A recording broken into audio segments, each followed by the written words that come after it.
तो ये क्वेश्चन पूछा गया था गेट 2004 में एक नंबर के लिए। The question is which addressing mode is suitable for program relocation. Program relocation का मतलब है ऑपरेटिंग सिस्टम जब हमारे प्रोग्राम को रैम में कहीं भी मूव कर देता है उसे कहते हैं प्रोग्राम रीलोकेशन, यानी कि ये सारे एड्रेसेस चेंज हो जाते हैं। से अगर आप यहाँ पे लिख रहे हो जंप, आप ये लाइन स्किप करवाना चाहते हो और ये लाइन स्किप करवाना चाहते हो, ये दो लाइन स्किप करवाने के लिए आप इसका एड्रेस लिख देते हो। उसके लिए आपको पता होना चाहिए बेस एड्रेस। बेस एड्रेस अगर यहाँ पे था 104, ये होगा 105, 106, 107 एंड 108। तो आप लिख दोगे जंप टू 108। बट ये काम नहीं करेगा अगर अब ऑपरेटिंग सिस्टम इसे किसी और एड्रेस पे रख दे। यानी कि अगर ये एड्रेस सपोज ऑपरेटिंग सिस्टम इसे स्टार्ट कर दे एड्रेस नंबर 10 से, यानी कि ऐसा हो जाए, तो दो लाइन स्किप करने के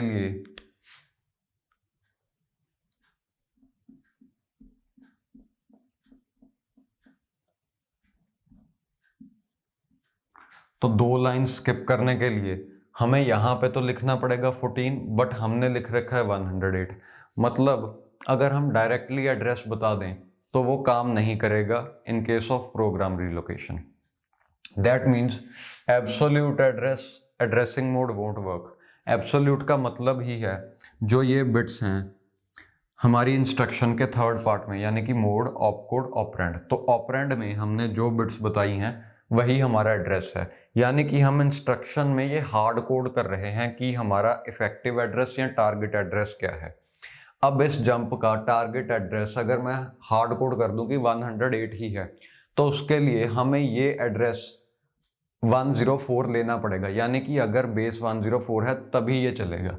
मतलब उसी केस में ये दो लाइन स्किप होंगी और कोई बेस एड्रेस के लिए ये काम नहीं करेगा। तो ये कोई बहुत अच्छा ऑप्शन नहीं है रीलोकेशन करवाने के लिए। अब बेस्ड मैं पहले भी एक वीडियो में डिस्कस कर चुका हूँ, वही क्लिप मैं यहाँ पे लगा दूंगा। उससे आपको समझ में आएगा कि बेस प्रोग्राम रीलोकेशन को फैसिलिटेट करता है। यानी कि ये आंसर है, this is one of the answers.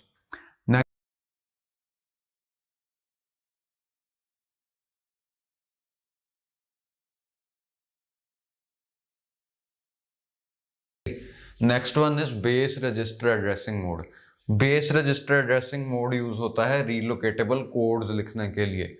Relocatable code मतलब जब आप अपनी हार्ड डिस्क से कोड रैम में लाते हो तो कहीं भी सेव हो सकता है रैम में। यानी कि ये तो ऑपरेटिंग सिस्टम डिसाइड करेगा ना कि वो कहां पे जाएगा। अगर मान लो वो कोड ऑपरेटिंग सिस्टम में ला के रख दिया एड्रेस 1, 2, 3 पर, यानी कि पहली लाइन है 123, दूसरी लाइन है 124, तीसरी लाइन है 125, चौथी लाइन है 126। अब यहां पे आपने लिखा है जंप 126, यानी कि इस लाइन से आप यहां पे जंप करना चाहते हो, यानी कि आप 125th लाइन स्किप करना चाहते हो, तो आपने लिख दिया जंप 126। बट अगर ऑपरेटिंग सिस्टम इसे किसी और जगह पे रख देता, यानी कि ये स्टार्टिंग एड्रेस होता 100, अगर ऐसा होता 100, 101, 102 एंड 103, तो ये तो काम नहीं करेगा ना। यानी कि जंप 126 तो अब एक लाइन स्किप नहीं करवा रहा, मतलब आपको अपना कोड ही चेंज करना पड़ेगा। बट इससे कंपनसेट करने के लिए हम क्या करते हैं, हम ऐसा मान लेते हैं कि एड्रेसेस 0 से शुरू हो रहे हैं। यानी कि हम मान लेंगे कि प्रोग्राम 0th लाइन पे ही लोड होगा हमेशा, और हम एक लाइन स्किप करना चाहते हैं, यानी कि we want to jump to 3, तो यहां पे हम लिख देंगे जंप 3। और इस इंस्ट्रक्शन का एड्रेसिंग मोड हम प्रोसेसर को बताएंगे कि वो है बेस एड्रेसिंग मोड।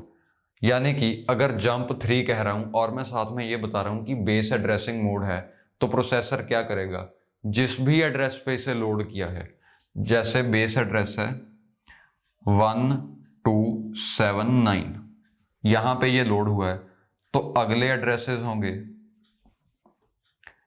1280, 1281, 1282। ओके, तो अगर मैंने लिखा जंप 3 और साथ में बता दिया बेस रजिस्टर एड्रेसिंग मोड है, तो प्रोसेसर क्या करेगा,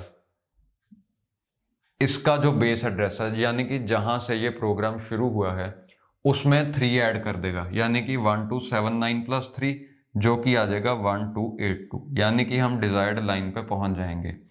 अब जिस मर्जी बेस एड्रेस पे इसे लोड करें, जंप 3 हमेशा काम करेगा, क्योंकि हम उसमें 3 ऐड करके ही कैलकुलेट कर रहे हैं। Base address plus 3 results to this line. Okay,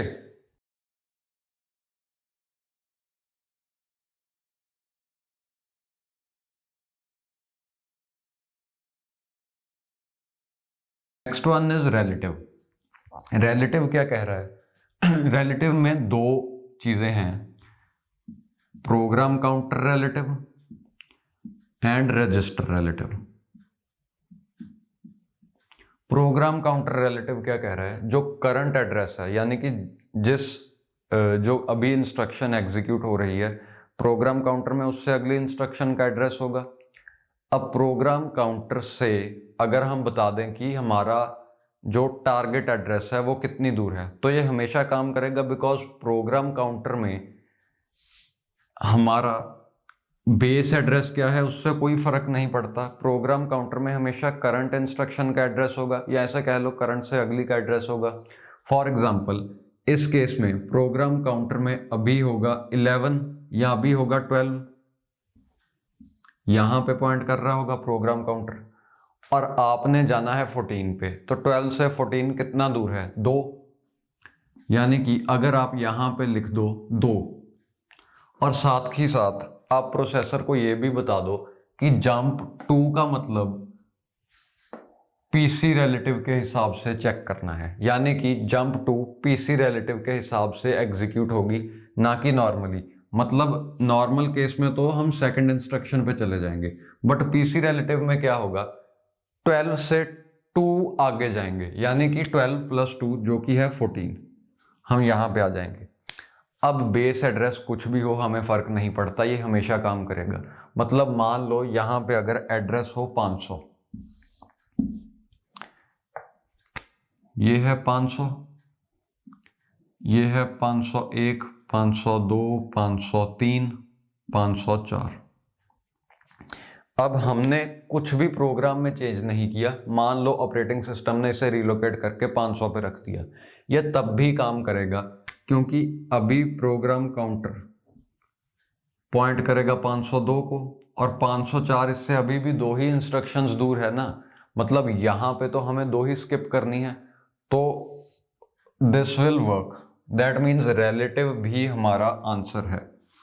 अब रजिस्टर रिलेटिव भी काम करेगा। रजिस्टर रिलेटिव में क्या है, हम पीसी रिलेटिव में पीसी के हिसाब से बता रहे हैं, रजिस्टर रिलेटिव में हम बेस एड्रेस सेव करके उसके हिसाब से बता देंगे कि हम कौन सी इंस्ट्रक्शन पे जाना चाहते हैं। मतलब बेस एड्रेस जो मर्जी हो, हमने वो किसी रजिस्टर में सेव करवा लिया। अब ये इंस्ट्रक्शन स्टार्टिंग वाली इंस्ट्रक्शन से तो फिक्स्ड अमाउंट, फिक्स्ड दूरी पर ही रहेगी, यानी कि बेस एड्रेस कुछ भी हो, ये इंस्ट्रक्शन 4 इंस्ट्रक्शंस दूर ही है बेस एड्रेस से, चाहे बेस एड्रेस 500 हो चाहे 1000 हो, ये उससे 4 इंस्ट्रक्शंस दूर ही रहेगी। तो हम क्या करेंगे, यहां पे स्पेसिफाई कर देंगे जंप 4, और अगर इसका मोड हम रख दें रजिस्टर रिलेटिव, इस रजिस्टर में हम सेव करवा दें 500, या जो भी बेस एड्रेस है, से अभी बेस एड्रेस है 500, तो उस रजिस्टर में हमने रख दिया 500। अब प्रोसेसर को हमने बता दिया कि जंप 4 इस मोड में इस मोड में एग्जीक्यूट करना है, तो इस मोड में एग्जीक्यूट करने के लिए प्रोसेसर इस रजिस्टर में जो भी सेव्ड है उसमें ये ऐड करके इफेक्टिव एड्रेस निकालेगा, यानी कि 504 पे जंप करना है। अब अगर यहाँ पे एड्रेस होता 50, still it would work, because फिर उस हिसाब से यहां पे आ जाएगा 54, यहाँ पे 54 होगा ना, 51, 52, 53, 54, तो 50 में 4 ऐड करें, स्टिल इट वुड वर्क। यानी कि इस ढंग से अगर हम प्रोग्राम लिखें तब भी रीलोकेशन के टाइम कोई दिक्कत नहीं आएगी, क्योंकि ये इंस्ट्रक्शन का जो एड्रेसिंग मोड है वो है register relative. So both of these are answers. अब ये आंसर नहीं है, यानी कि इनडायरेक्ट एड्रेसिंग मोड आंसर नहीं है। ये ऑलरेडी मैं एक वीडियो में एक्सप्लेन कर चुका हूँ, वो क्लिप भी मैं इसके बाद अटैच कर दूंगा, यू कैन वॉच दैट।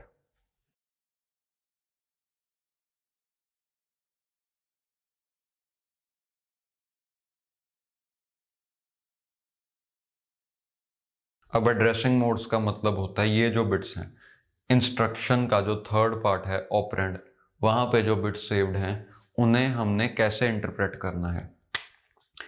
इसका मतलब ये बिट्स ऑपरेंड भी हो सकते हैं, यानी कि डायरेक्टली ऑपरेंड ही यहाँ पे आपने लिखा, इंस्ट्रक्शन के बीच में ही ऑपरेंड प्रेजेंट है। ये ऑपरेंड का एड्रेस भी हो सकता है, यानी कि जो डाटा पे आप कुछ ऑपरेशन परफॉर्म करना चाहते हो वो मेमोरी में सेव्ड है और उसका एड्रेस आपने यहाँ बता दिया। ये उसके एड्रेस का एड्रेस भी हो सकता है, यानी कि इनडायरेक्ट एड्रेसिंग भी हो सकती है। So let's see the first one, जो इनडायरेक्ट एड्रेसिंग ही है। यानी कि अगर यहाँ पे 1111 यहाँ से 1011 सेव्ड हो, 1011 सेव्ड है, तो इसका मतलब ये होगा कि आप मेमोरी में इस एड्रेस पे जाओ और वहां पे इफेक्टिव एड्रेस सेव्ड है। यानी कि मेमोरी में इस एड्रेस पे जाओ 1011 और यहाँ पे इफेक्टिव एड्रेस सेव्ड है, से यहाँ पे सेव है 1100, तो ये होगा इफेक्टिव एड्रेस, यानी कि इस एड्रेस पे आपका ऑपरेंड सेव्ड होगा। तो यहाँ पे जो भी सेव्ड है इस कॉलम में वो है आपका ऑपरेंड, से यहाँ पे सेव्ड है 104, तो 104 आपका ऑपरेंड है। इन टोटल क्या हुआ, जो बिट्स यहाँ पे हैं वो एक मेमोरी एड्रेस है जहाँ पे आपका एक्चुअल एड्रेस सेव्ड है, यानी कि इस एड्रेस पे जाओगे तो आपको ऑपरेंड मिलेगा।